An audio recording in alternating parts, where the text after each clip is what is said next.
Sebagai sebuah suku bangsa, suku Pakpak juga memiliki makanan khas yang jamak disantap oleh masyarakatnya. Peleng adalah salah satu yang paling dikenal karena memegang peranan penting dalam berbagai ritual kehidupan sehari-hari masyarakat Pakpak. Ketika ada ritual adat Pakpak, sekarang masuk dalam rangkaian adat itu. Baru peleng.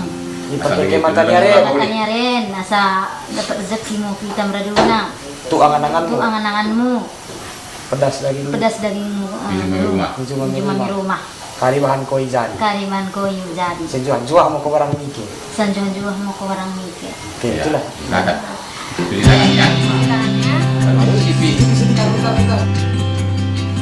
Peleng bagi masyarakat Pakpak terdiri dari 5 macam, yaitu peleng kelasen, sim-sim, boang, kepas, dan peleng pegagan.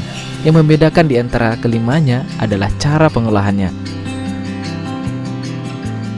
Peleng kepas dan peleng sim-sim adalah 2 jenis peleng yang mungkin paling dikenal saat ini. Apa saja kira-kira yang membedakan di antara kedua jenis peleng ini? Perbedaan yang utama memang di tekstur nasi yang digunakan.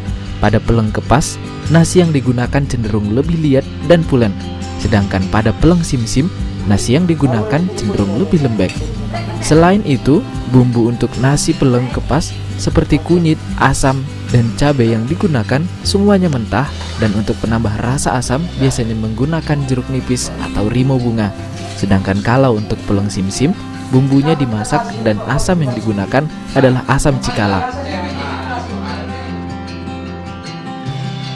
Penggunaan tek-tek dan cabai rawit sama untuk kedua jenis peleng ini, yaitu tek-teknya diletakkan di atas nasi dan cabai rawit diletakkan mengelilingi tek-tek.